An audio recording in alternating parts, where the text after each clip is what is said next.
all that pressure in the first 20 minutes, and you got over the line 4 times, I think, including Steph's disallowed try. Yeah. But were you really happy with the amount of creativity you showed when you were in that Castleford danger zone? Not really, no. I think one of the things with our halves, and a lot of that little bit of guile and ability to break a tackle, like I said, we just didn't break any tackles yesterday as well, across the board. Castleford defending all right, but we've still got to break. We've got to have the ability to break tackles. Like, little things. Like Reece is our best defender. He beats defenders quite easily. He couldn't beat defenders today. Corey was the same. Tom Armstrong, Charlie Runciman. So the people you want to beat defenders, they're not beating defenders. Ours are just, we're going not through the motions, because we looked all right at times, but we're just not engaging enough and not willing to push ourselves into a place where we get that bite or get that creativity. And then a couple of times we lacked making the right decision. We did what we needed to do, but missed the pass. Or is that having two halves that haven't played together before, about 4 or 5 games, and losing 2 halves or 3 halves in the pre-season? Again, we've trained really well with, like I said, there's not a lack of understanding what we want to do, there's just a lack of real cutting edge at the moment. Like I say, it's really early in the year, and we've not had a lot of adversity. We've got players missing, but they're not going to drastically change us.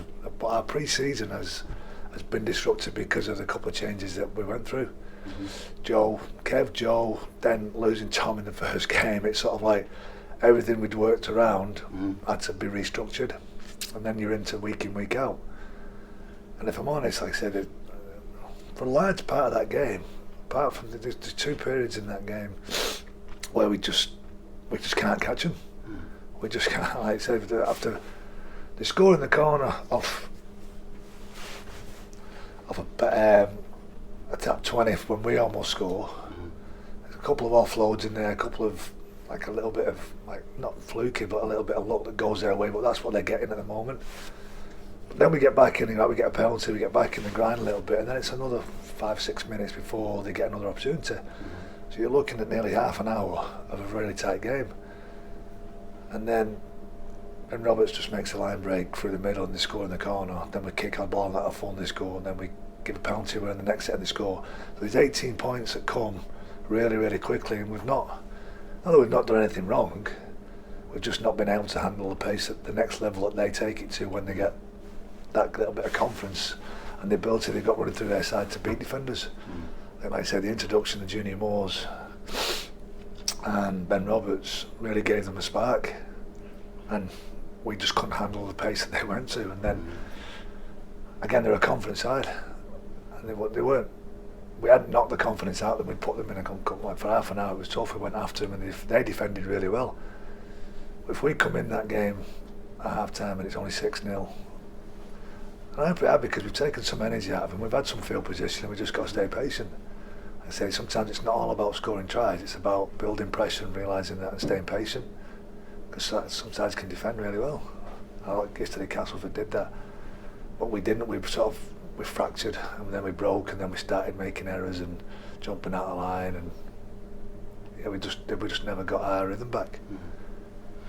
We mentioned again briefly in the press conference yesterday, didn't we, about that psychology of banging on their line for 20 minutes and being the dominant team and coming away with nothing, and they go up the other end. It depends how you see dominance, not really. Like I say, I don't think that. Like I say with Dave got a lot of confidence from that, and it's an issue they've probably worked on really hard through the pre-season, because of, I know, speaking to Darryl and then listening to some of the stuff that the Casper said, that's the one area they said they've worked hard at attack for the last few years. They've been able to attack. They've worked really hard at that, but he also felt that was the one side of their game that needed really working on, was the defensive efforts. And I thought that's what they did.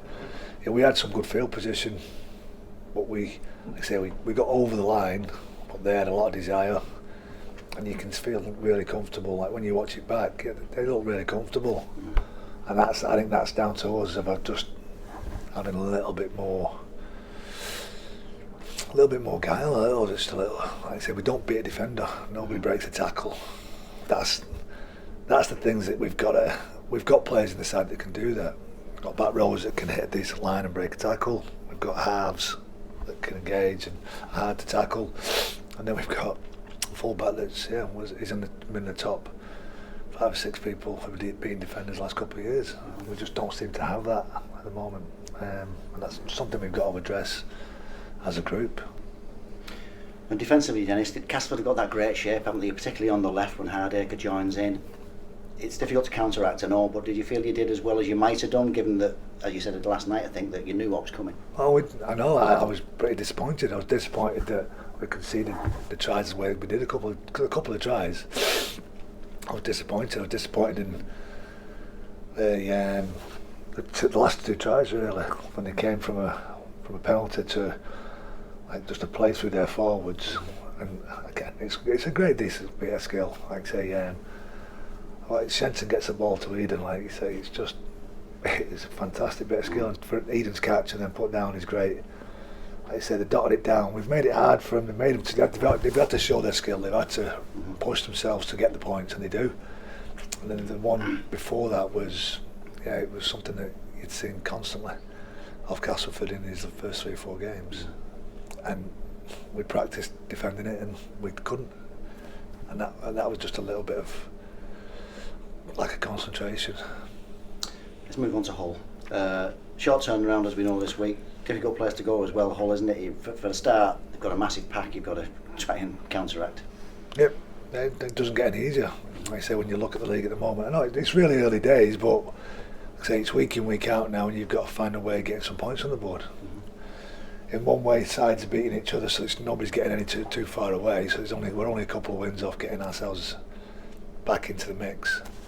But we've got to get those wins. And Friday night against a side that wants to make their home a fortress. We're disappointed after losing to Catalans. It was a scrappy game, but they were tough on the weekend against St Helens. It's going to be a challenge. But that's where we are now. Again, we know as a group we've got to dig deep and we've got to find a way of really showing a lot of resilience and finding our form individually as well as a group. I think that across the team, when you look at it, I think individually we've not got anybody that's playing particularly well.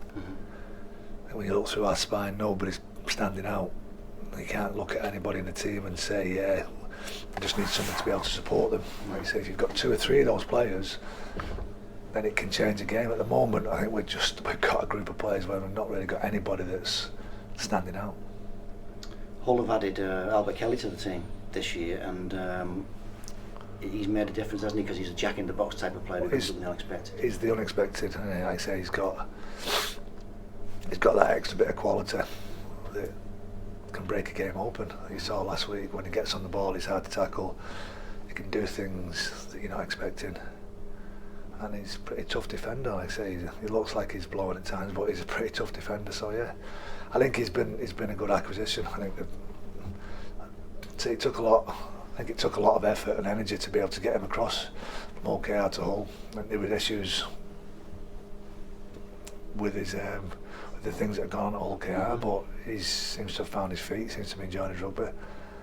I think across the board, when you look at, like you say, through him with Sneed, they've got a nice, good mix there. Sneed's given good direction and good kicking game. Kelly can break open a game. Shaw's pretty quick out the back, and then pretty strong through the forwards as well. It's going to be a tough night. Like I say, going up over there, short turnaround. I think hopefully today I'm going to look in the players' eyes and see a desire to want to get back on the bike. Dudson and Arvan, they're in the mix, are they, this weekend? Yeah, well, I was assessing part. Like I say, I don't think there was anything too much wrong with him yesterday, in the sense that I don't think he'd torn anything. I think he knew that there was enough possibility of him not being able to finish the game. And like I say, that's tough for a winger who thinks that he's not going to be able to finish the game because it could disrupt you massively. So he was uncomfortable in the warm-up, so he pulled out. Having Steph there ready to go was a bonus. I think Pat's seen that as well. Gill, just tight through the back after the trip away at the weekend. Yeah, hopefully he'll be fine this morning as well. So we'll assess them both this morning and hopefully back in the mix.